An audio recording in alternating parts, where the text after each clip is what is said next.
let me get back to my introduction. My name is Cedric Jenkins, and I'm in the financial education space where we teach people how to increase their cash flow so that they can bring that money back into their household so they can build wealth. It is all about your money because that's why I feel as though your money matters. Your money matters because of the fact that your money is what's going to be passed down to create, going to be used to create generational wealth that you're going to be passing down to your children's children, right? We all want to live in our golden years, okay? But also, we want to be able to pass down some generational wealth as well, okay? So tonight, what we're going to talk about is this, all right?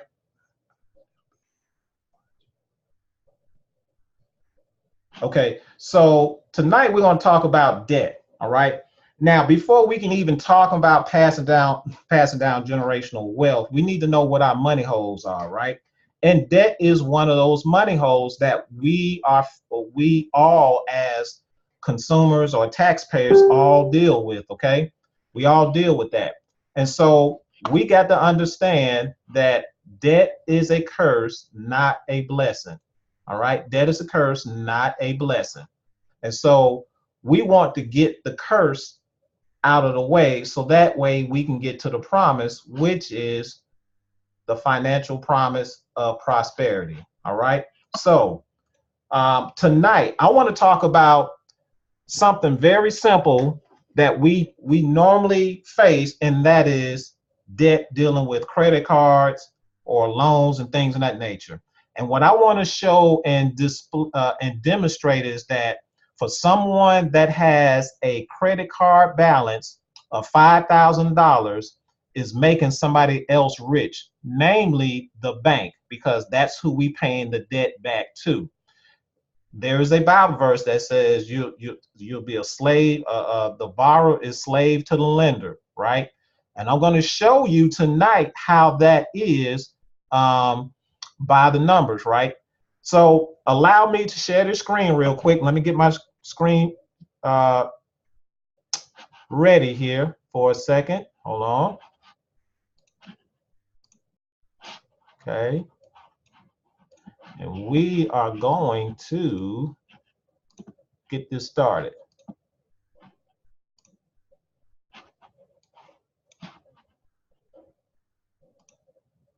All right.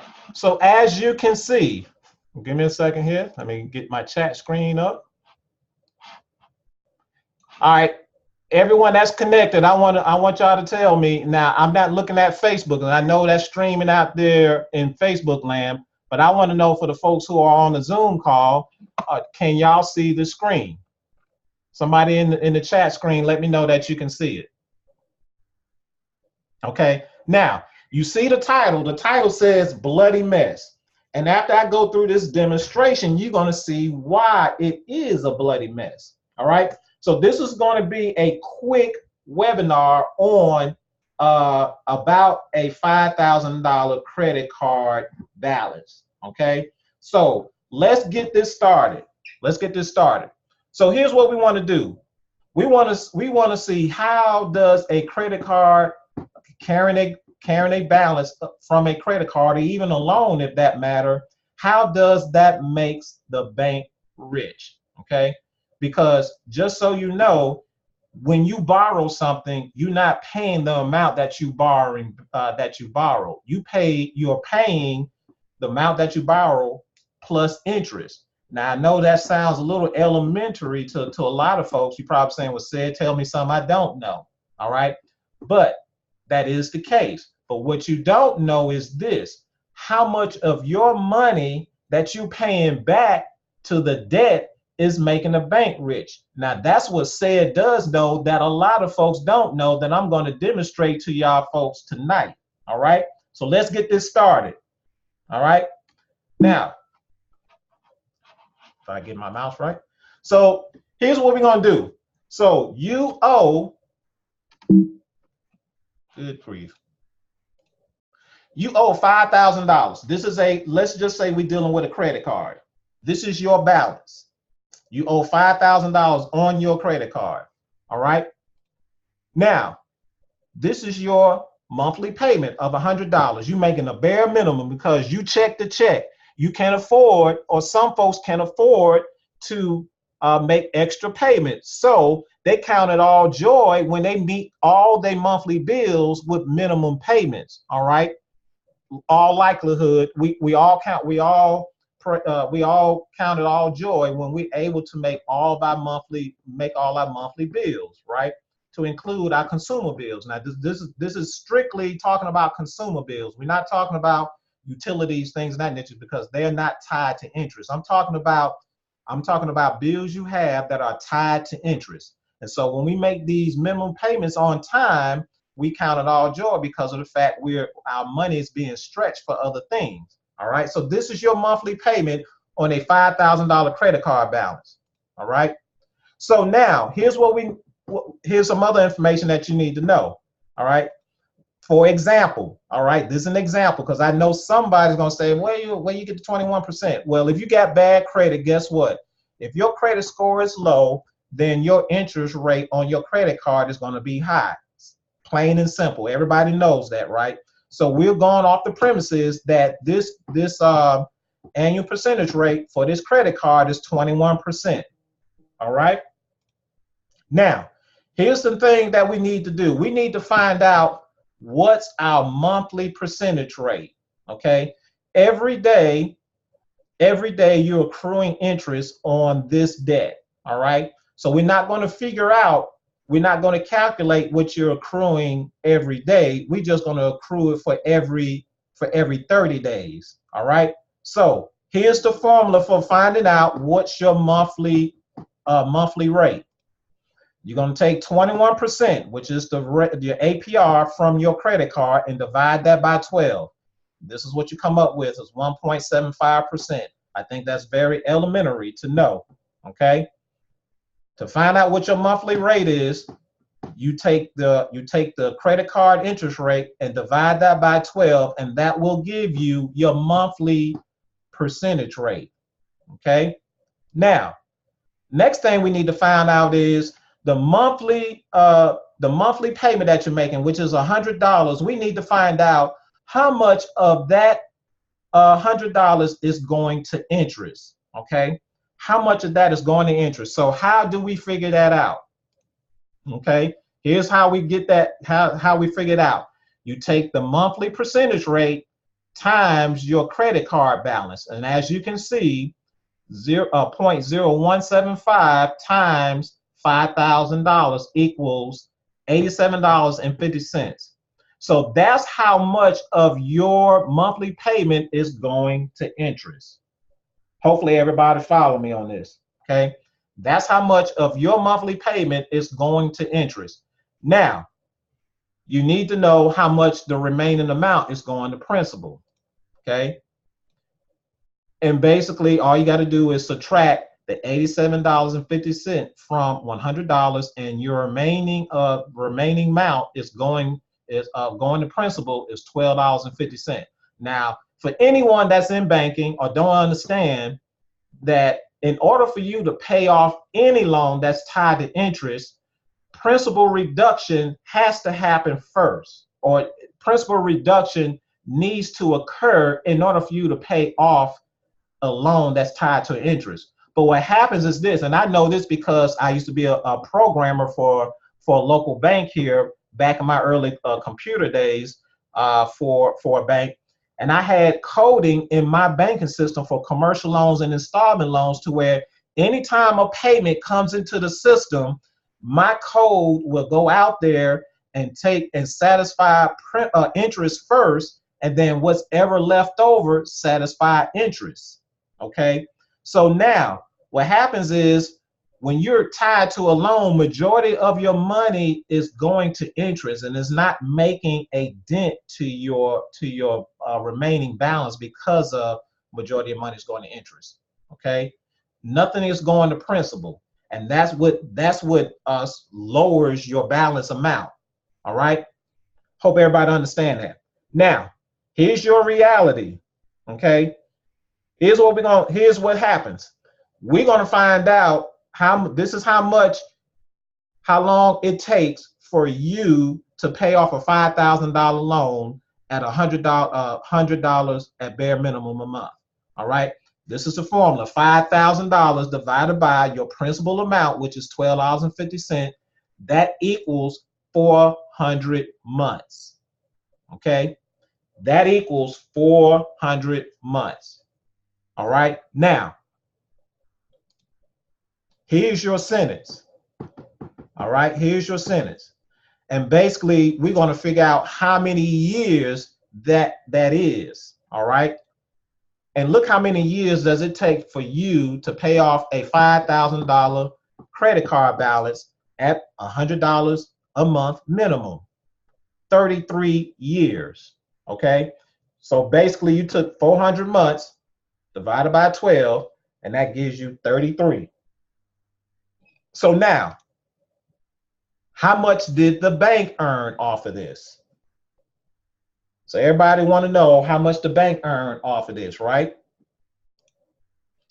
Here's how you figure that out. You take the interest amount and multiply by the 400 months, and look how much the bank have made just by you making a minimum payments on a $5,000 credit card balance. $35,000. This is why we say debt is a curse, not a blessing. Okay, this is why we say that. This is also why it's written biblically that when you're a slave to the lender, all right, when you borrow, you're a slave to the lender. This is the reason why. All right, they will always have a chokehold on you as long as you owe them money and you're paying them minimum payments. So Cedric, what's the message here then?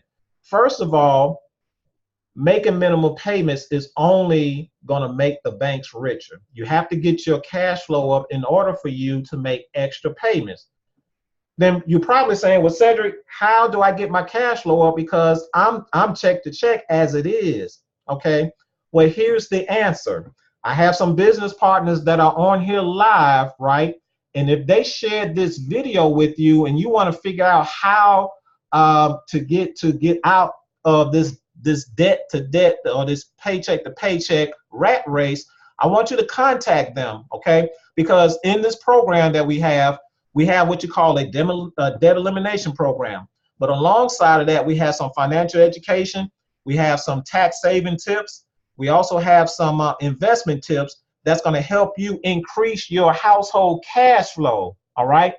It's going to help you increase your cash flow. So what I want everyone to do is take a snapshot of this. Okay. And if you found some value to this, like, comment, share, and let some other folks know that, hey, look, banks are making a gain or boatload of money just off of our monthly payment. I just showed this to everyone by the number, okay? I just showed this to everyone by the number that banks are making a gangbusters. They in the business for making money, just like anybody else. Unfortunately, they making money off their customers when customers come to them for their products and services. All right. So now, if you want to get out of that debt hole, first you got to understand this right here. What's happening with your money? All right. Once you get this awakening call, because I don't believe anyone who's seeing this right now and have debt, right, will want to stay in this situation. They're saying, oh, well, the bank's gonna get their money anyway. Okay, but if you earn your money, who should keep it? You or the banks? You or the banks?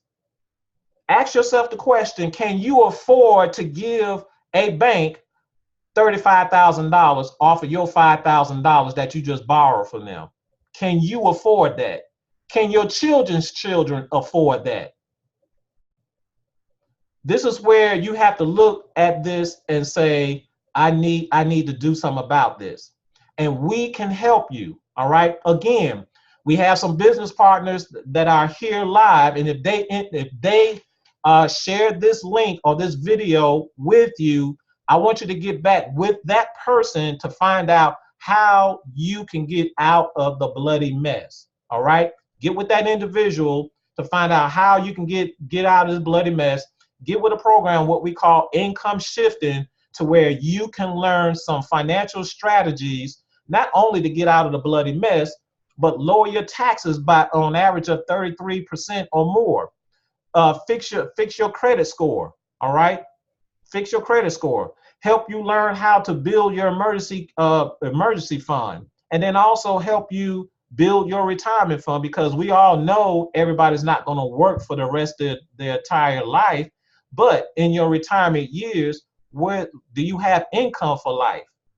If you don't have income for life, don't wait until you get to the retirement years, the retirement years or your golden years to try to figure that out. You need to try to figure that out now. But the reason why you can't get there now, because of this right here, this bloody mess. This is one of those financial holes you have in your financial bucket: debt. Okay, that's one of 4 financial holes that you have in your financial bucket. I'm just demonstrating one tonight. Next week, I will go over another financial hole that everybody has. Okay, so stay tuned. So stay tuned to the person that invited you to this webinar, and get with them and help and ask them questions as far as what is income shifting. All right, and if you have not had income shifting before or heard of it before, then allow them to share that with you. And as you can see, the famous quote for one of my greatest mentors here, Mr. Ivy Stokes, and he said, "Interest is the penalty you pay for the right to own something in advance that you cannot afford." And that's basically what we're doing here in this society, right? Is we're going out and getting something that we really can't afford because we don't have the money to pay for it cash. I get it. We can't go buy a house on cash, so we have to go get a loan. Got it. I got one. We don't have the cash to go and buy a car, so we have to go get a loan. Got it. I used to have that. All right. So I understand that there are some things that we have to go get a loan for. Just know, as long as you have a loan, then you are slave to that lender. And so the best way to do it, no longer be a slave, is to not make minimum payments. But how are you going to stop making, or how are you going to overcome just making minimum payments? You got to get your cash flow up. Well, how do you get your cash flow up? Well, this is where we show you how you can get your cash flow up, so that way you can get out of this bloody mess faster than what you think. Okay, I just want to thank everyone for jumping on. I hope you found value in this. If you did, please like, comment, and share. And again, get back with the person who shared this video with you, or this live stream video with you, and ask them about income shifting and this debt. Okay, how you get out of this debt. We all want our cash flow up, right? So that way we can get more cash back into our household, so we can do more with, right? Thanks for jumping on, and we will talk at y'all later. Y'all have a blessed and marvelous Monday.